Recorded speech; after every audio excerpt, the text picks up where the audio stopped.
Praise the Lord. நீதிமொழிகள் 13ஆம் அதிகாரம். ஞானமுள்ள மகன் தகப்பனுடைய போதகத்தை கேட்கிறான், பரியாசக்காரனோ கடிந்து கொள்ளுதலுக்கு செவிகொடான். மனுஷன் தன் வாயின் பலனால் நன்மையை புசிப்பான், துரோகிகளின் ஆத்துமாவோ கொடுமையை புசிக்கும். தன் வாயை காக்கிறவன் தன் பிராணனை காக்கிறான், தன் உதடுகளை விரிவாய் திறக்கிறவனோ கலக்கமடைவான். சோம்பேறியுடைய ஆத்துமா விரும்பியும் ஒன்றும் பெறாது, ஜாக்கிரதை உள்ளவர்களுடைய ஆத்துமாவோ புஷ்டியாகும். நீதிமான் பொய்ப்பேச்சை வெறுக்கிறான், துன்மார்க்கனோ வெட்கமும் லட்சையும் உண்டாக்குகிறான். நீதி உத்தம மார்க்கத்தானை தற்காக்கும், துன்மார்க்கமோ பாவியை கவிழ்த்து போடும். ஒன்றுமில்லாதிருக்க தன்னை செல்வனாக பாராட்டுகிறவனும் உண்டு, மிகுந்த செல்வம் இருக்க தன்னை தரித்திரனாக பாராட்டுகிறவனும் உண்டு. மனுஷனுடைய ஐஸ்வர்யம் அவன் பிராணனை மீட்கும், தரித்திரனோ மிரட்டுதலை கேளாதிருக்கிறான். நீதிமான்களின் வெளிச்சம் சந்தோஷிப்பிக்கும், துன்மார்க்கரின் தீபமோ அணைந்து போம். அகந்தையினால் மாத்திரம் வாதி பிறக்கும், ஆலோசனையை கேட்கிறவர்களிடத்திலோ ஞானம் உண்டு. வஞ்சனையால் தேடின பொருள் குறைந்து போம், கைப்பாடாய் சேர்க்கிறவனோ விருத்தியடைவான்.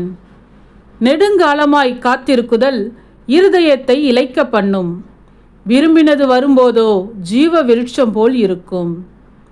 திருவசனத்தை அவமதிக்கிறவன் நாசமடைவான், கற்பனைக்கு பயப்படுகிறவனோ பலனடைவான். ஞானவான்களுடைய போதகம் ஜீவ ஊற்று, அதனால் மரண கண்ணிகளுக்கு தப்பலாம். நற்புத்தி தயையை உண்டாக்கும், துரோகிகளுடைய வழியோ கரடு முரடானது.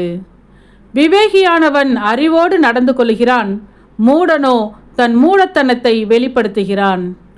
துரோகமுள்ள தூதன் தீதிலே விழுவான், உண்மையுள்ள ஸ்தானாதிபதியோ ஔஷதம். புத்திமதிகளை தள்ளுகிறவன் தரித்திரத்தையும் லட்சையையும் அடைவான், கடிந்து கொள்ளுதலை கவனித்து நடக்கிறவனோ கனமடைவான். வாஞ்சை நிறைவேறுவது ஆத்துமாவுக்கு இனிது, தீமையை விட்டு விலகுவது மூடருக்கு அருவருப்பு. ஞானிகளோடே சஞ்சரிக்கிறவன் ஞானமடைவான், மூடருக்கு தோழனோ நாசமடைவான். பாவிகளை தீவினை தொடரும், நீதிமான்களுக்கோ நன்மை பலனாக வரும். நல்லவன் தன் பிள்ளைகளின் பிள்ளைகளுக்கு சுதந்திரம் வைத்து போகிறான், பாவியின் ஆஸ்தியோ நீதிமானுக்காக சேர்த்து வைக்கப்படும். ஏழைகளின் வயல் மிகுதியான ஆகாரத்தை விளைவிக்கும், நியாயம் கிடையாமல் கெட்டு போகிறவர்களும் உண்டு.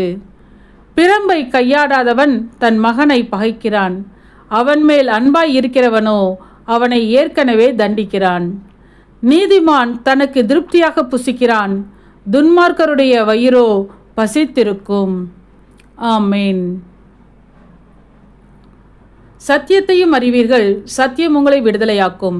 இந்த வசனத்தின்படி அநேகர் சத்தியத்தை அறிந்து விடுதலையாக்கப்பட இந்த சேனலை சப்ஸ்கிரைப் செய்து லைக் செய்து அநேகருக்கு ஷேர் பண்ணுங்கள். கர்த்தருடைய கண்கள் நீதிமான்கள் மேல் நோக்கமாயிருக்கிறது.